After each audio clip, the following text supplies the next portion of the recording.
Good morning and welcome back to your science lecture.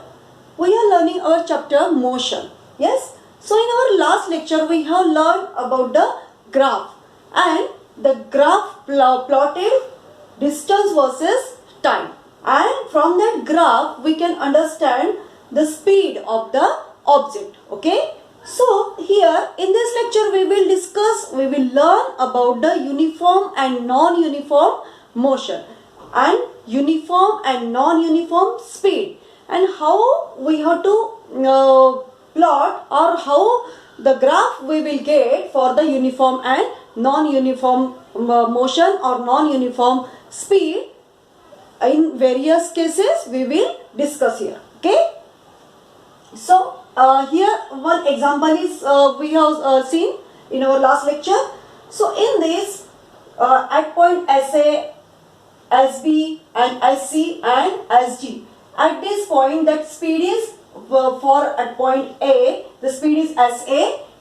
We have taken out here speed of point A, that is SA, that is 10 km per hour. Then at second point SB, the speed is 7.5 km. Then at third point it will be 6.2 and something. Okay.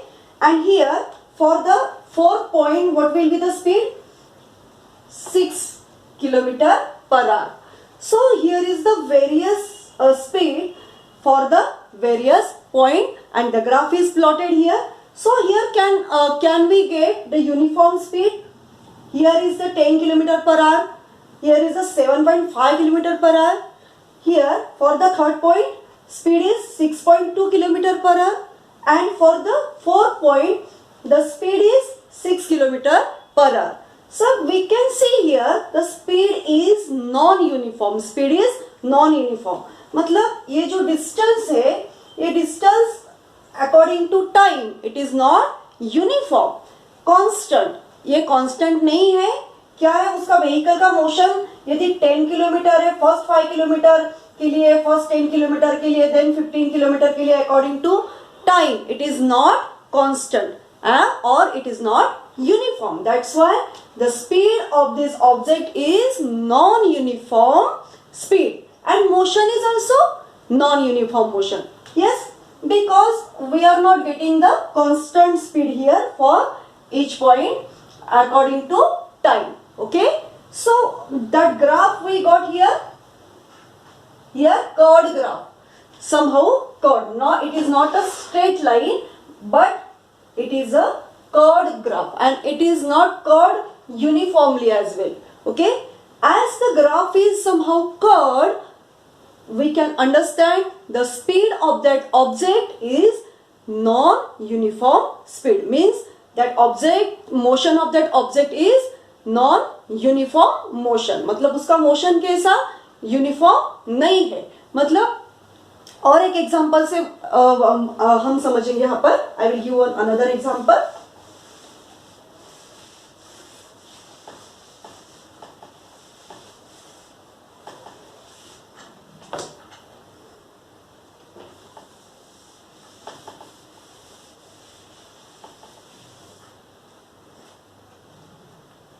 So here is one guy. He is moving. Suppose he is moving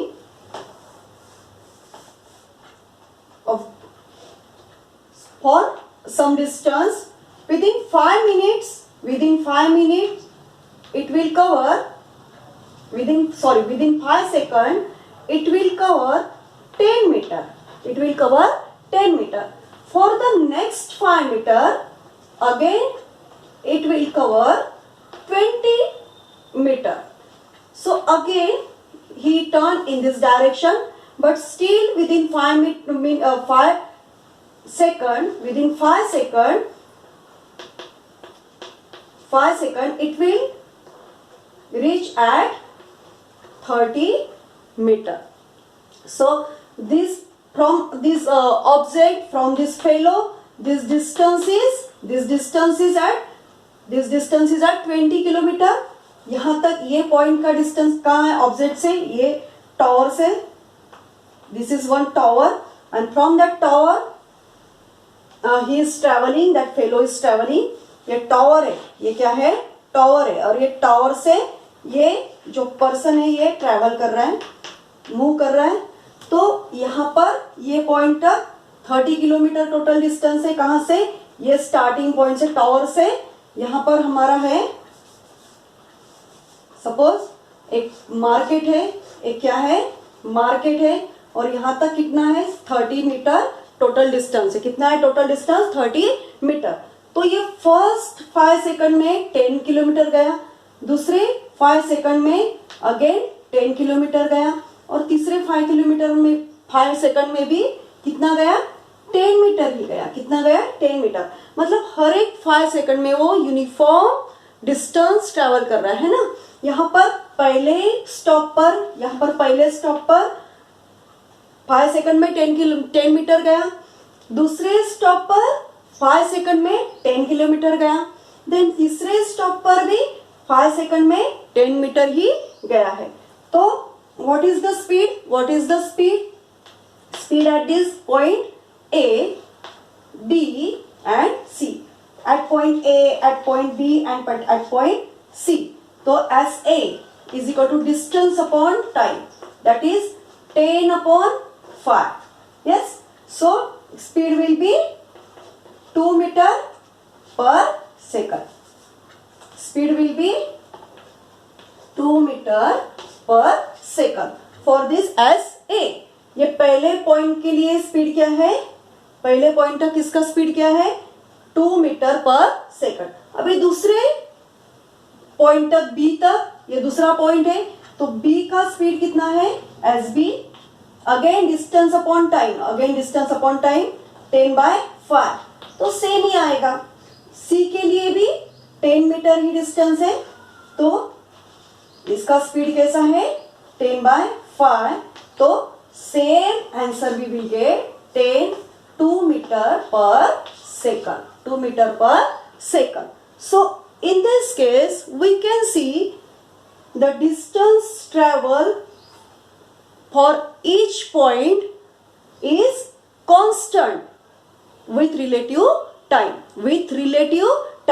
मतलब distance 10 metre है, तो ये time भी हर बार 5 second ही आ रहा है, और 10 metre distance है तो उसका भी ड्यूरेशन 5 सेकंड ही आ रहा है. मतलब हर एक डिस्टेंस के लिए उसका टाइम ड्यूरेशन भी, रिलेटिव टाइम ड्यूरेशन भी इक्वली है और कांस्टेंट है. तो इसका ग्राफ कैसे आएगा, अभी इसका ग्राफ कैसे आएगा, we will see here. So here we will take time as 5 second, 10 second, 15 second, 20 second, 25 second, then 30 second.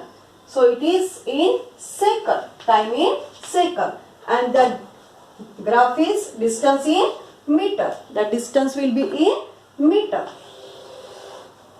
So this will be the partition. Distance will be in meter. So how the graph we will get here, and at point A,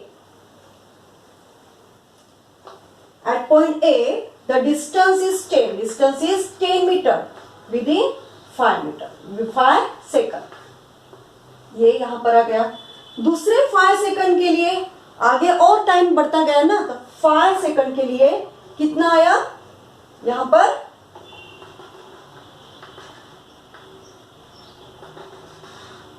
यहाँ पर 20 metre गया और total time हुआ है 10 second, मतलब और 5 second का ही duration है और डिस्टेंस बराबर 10 ही आया, यहाँ पर भी है 10 ही है और आगे भी डिस्टेंस कांस्टेंट है. तीसरे पॉइंट के लिए सेकंड आए, नेक्स्ट 5 सेकंड में फिर से कितना गया 30 metre. Yes 30 metre. And he started from the 0 point.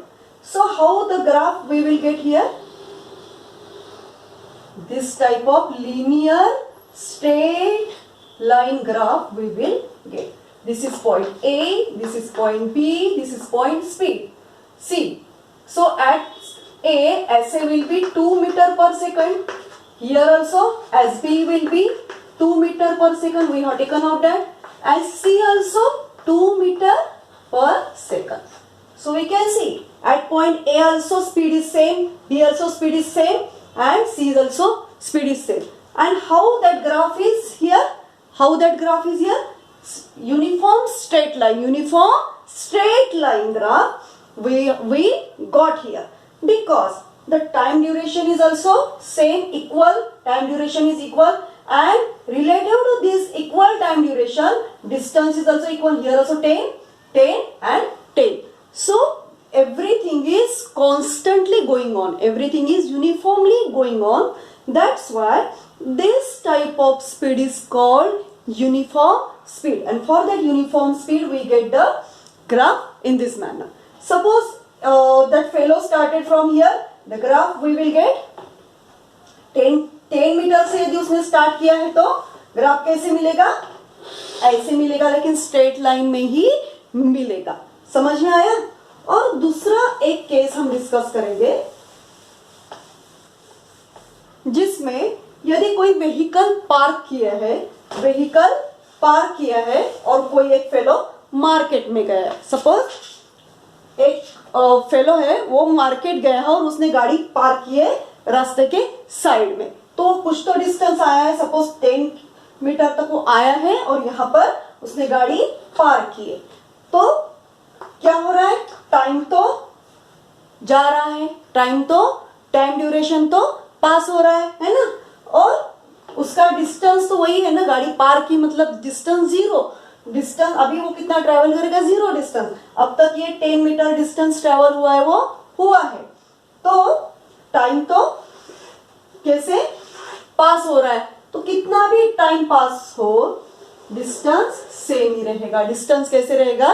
Same ही रहेगा, क्योंकि ये पार्क किए है, यहाँ पर जीरो मोशन है, जीरो मोशन यदि है तो कितना भी टाइम पास हो रहा है तो ग्राफ कैसे आएगा? At this same distance. यही पॉइंट पे ग्राफ आगे जाएगा ना, क्योंकि टाइम आगे जा रहा है, time is going on, time is going on, but the motion is stopped here, motion of the object is stopped here, so that the graph we got in this manner. Okay, so this is also constant or linear motion, uniform speed. This is also uniform speed. The graph we get here uniformly, yes, as a straight line. Straight line में जब graph मिलता है वो ऐसे भी मिलता है straight line में तो भी यूनिफॉर्म स्पीड है, ऐसे भी मिलता है तो भी यूनिफॉर्म स्पीड है, और ऐसे भी मिलता है तो भी वो यूनिफॉर्म ही स्पीड है। समझ में आया? This you understood? It is very important, and depending on that concept very much numericals we will get in this textbook also and in reference book as well. Okay, so straight graph है तो वो uniform speed follow कर रहा है vehicle और object, और graph यदि curve है, ग्राफ यदि कर्व है तो यूनिफॉर्म स्पीड नहीं फॉलो करता। ग्राफ यदि ऐसे आ रहा है, यदि ऐसे भी आ रहा है, ऐसे भी जा रहा है, या तो फिर कभी ऐसे ऐसे ऐसे ऐसे जा रहा है, तो भी ये यूनिफॉर्म स्पीड नहीं है। देखो, कहीं ज्यादा कहीं कम, फिर से ज्यादा, ये यूनिफॉर्म स्पीड नहीं है। और ऐसे यदि ग्राफ रहा तो क्या होता है? पहले यहां से यहां तक, फिर यहां बढ़ गया, फिर यहां पर नहीं, इतना ज्यादा नहीं बढ़ा, फिर इधर और ज्यादा बढ़ा, फिर इधर और ज्यादा बढ़ा, मतलब ये कांस्टेंट स्पीड नहीं है, यूनिफॉर्म स्पीड नहीं है। थोड़ा सा भी कर्व यदि ग्राफ में है तो वो स्पीड कभी भी यूनिफॉर्म नहीं होता है, मोशन भी यूनिफॉर्म नहीं होता। समझ में आया? इस टाइप का भी ग्राफ यही शो करेगा ना, तो पहले स्पीड बढ़ रहा है, फिर से लो हो गया, तो ये भी टाइप यदि ग्राफ का है तो वो यूनिफॉर्म नहीं है। It is a non uniform speed, it is a non uniform speed. तो कैसे कैसे ग्राफ मिलते हैं नॉन यूनिफॉर्म स्पीड के लिए? ऐसे भी ग्राफ मिलते हैं, या तो फिर ऐसे ऐसे कैसे भी मिल जाते हैं, ऐसे भी मिलेंगे. तो various types of, but if the point is there, if curved graph we get, so it is non-uniform speed. And anyhow, if the straight line graph we got, straight line graph we get in this manner, या तो फिर ऐसे मिलता है, कभी यहाँ से भी मिलेगा, कभी ये ऐसा मिलेगा. तो this is the straight line graph, that's why it is the uniform speed. It is the uniform speed. Here the speed of the object is uniform. मतलब एक constant distance के लिए uniform time duration ही pass हो रहा है. Understood? So this was about the uniform speed and non-uniform speed. That concept is very important to solve the numericals. Okay? So we will discuss numericals also. One by one we will discuss NCERT numericals, and that problem we will solve here. Okay? So I hope you understood. Read that portion from your textbook as well. It is very well explained there. So in our next lecture we will take the numericals. Okay? Thank you.